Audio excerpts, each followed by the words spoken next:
patreon.com/daily_disciple. And you can also check out our newly released merch. There's a couple designs on the website. Check the link in my bio to take a look. Patrons get a discount code. Now onto the video. For those of you who know me in person, you know that I don't cuss ever. I grew up in a Christian homeschool household, so cussing was not something that was looked upon very fondly. So I just didn't do it. I thought the F word was like frick for a long time. One time I was at my grandma's, and for some reason she was having a conversation with my mom about the F word, and I piped in with, oh, my older sister, she says the F word all the time. She didn't actually, she just said frick, but that's what I thought in my heart, in my mind, that was the F word. You live and you learn. All that to say, I was pretty sheltered up until the point I joined a recreational basketball league when I was introduced to all sorts of new vocabulary. I did go through a stage though when I was kind of in my later teens that I felt like curse words were kind of edgy and cool, so I began introducing a couple into my vocabulary, generally only in sports contexts. I didn't, do it in everyday life, but in that kind of context, I don't know, it slipped in there every once in a while. I'll loop around and get back to my story in a little bit, but for now I want to get in the nuts and bolts of should we be using cuss words as Christians, and 3 questions I want you to ask yourself. So the first idea here is that we should be set apart as Christians. In 2 Timothy 2:21 it says this, therefore if anyone cleanses himself from what is dishonorable, he will be a vessel for honorable use, set apart as holy, useful to the master of the house, ready for every good work. We are called to be set apart from the world. Often one of the biggest arguments for using cuss words in your language and incorporating that kind of thing into your vocabulary is this idea that we need to be like the world in order to reach the world. We need to dress like them, we need to operate like them, we need to think like them, and we need to speak like them. That's how we're going to reach people for the gospel. Let's just see this play out. Hey man, what the is up? Nothing much, man. Work's been okay. It's been tough, but it's all right. I feel that, man. I feel that to my core. Thanks, man. Yeah, thanks. What did you want to talk to me about anyway? Jesus, actually. He's the best. So I know what you're saying. You're like, Isaac, what if it's just somebody that became a Christian and that's just the world they lived in and now they're trying to share the gospel? Isn't that something that we should support? Absolutely, yes, but we should not be changing ourselves or conforming to the world in order to reach the world. No, we should be continuing to transform into the image of Christ. And that means letting our speech be coated with all that he is, the goodness, the life that he is. We need to realize that speech is a powerful thing. In Ephesians 4:29 says this, do not let any unwholesome talk come out of your mouth, but only what is helpful for building up others according to their needs, that it may benefit those who listen. In Proverbs 21:23 it says, those who guard their mouths and their tongues keep themselves from calamity. We need thoughtfulness in speech. In Proverbs 13:3 it says, whoever guards his mouth preserves his life, whoever opens his lips wide comes to ruin. So thus far I haven't made an argument that specific words, when you use them, that is a sin in and of themselves. But as we dig into these 3 questions, I think we're going to get more and more into why I think it's probably best that you stay away from using words in your particular culture that are understood as crass, that are understood as explicit. Just a quick disclaimer, this is not something you should be forcing on unbelievers, like you should be trying to monitor their speech or judging them. Oh, you're using that language, you need to stop that,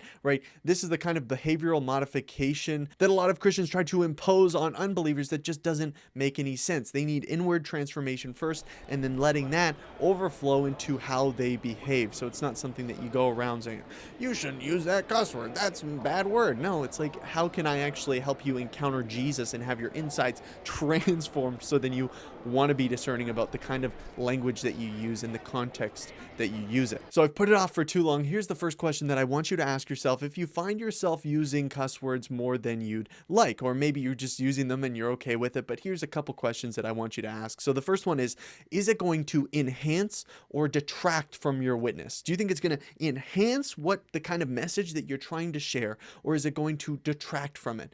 And I haven't seen any context where it enhances your witness. It always either is like, well, neither here nor there, or it detracts from it. And so if there's a possibility that by you using these words, you will give Christ a bad name or give people a bad idea of what Christians are or lead people away from following Christ or wanting to pursue him because they think you're a hypocrite or they think it's wrong or whatever. Like, if any of that plays into it, then why wouldn't we want to just stay away from that kind of language, right? Like, if it's gonna take away from our witness, then let's just not use it. Second question, are you exemplifying modesty in speech? Oh my goodness, Isaac, modesty? What? I thought this only had to do with girls in bikinis. What's going on? It's like, okay, well, chill, bro. Like, actually, modesty is a lot more about what we're exemplifying in our behavior, how we're talking. Yes, our exterior as well, for sure. That plays a part in it as well. People often use cussing and explicit language in order to draw attention to themselves.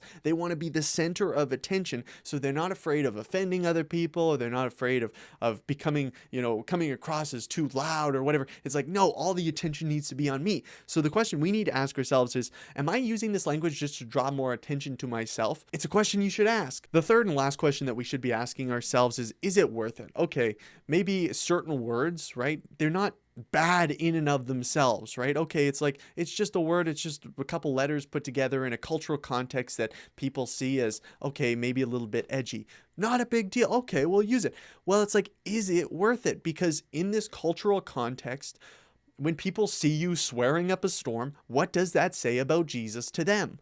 That's something that you should think about. Is it really worth it? At the same time, I know a lot of you want to stop using this kind of language in your vocabulary and you're working on it, and sometimes you still slip up, and I'm there too. Like, I was in my journey, I began incorporating some of this language into, just sporting events and stuff like that, and just kind of trying to pull back on it more recently in the last couple of years, and I've kind of taken it out of my vocabulary. It's a process though, and it's going to take some time, but in the long term, I do think it's worth it. And ultimately, I implore you to use your own discernment skills. I don't think we should be listening to any certain like bodies of people that declare certain words to be bad and certain words to be acceptable. I think you should use your own discernment based on your own context, what words are going to be appropriate and not take away from your testimony, and what words are okay. And I think at the end of the day, if you have a clean conscience before God, you have made your mind up and what words you're okay with using and what words you're not okay, well then great, that's awesome. But also don't be so afraid to change or be corrected if other people come to you and are saying, hey, like, you're using this word a lot, I just don't think it's appropriate, I don't think it's a good look on your witness. Be open to correction, be open to change, because we want to be continually moving towards Christ in everything. Thank you so much for watching this video, guys. If you enjoyed it, give it a like down below and subscribe, because I'm putting out new videos all the time. I will see you guys next time, if I can still talk. God bless. See you. Hey, it's me, your skin. Some cleansers get us clean.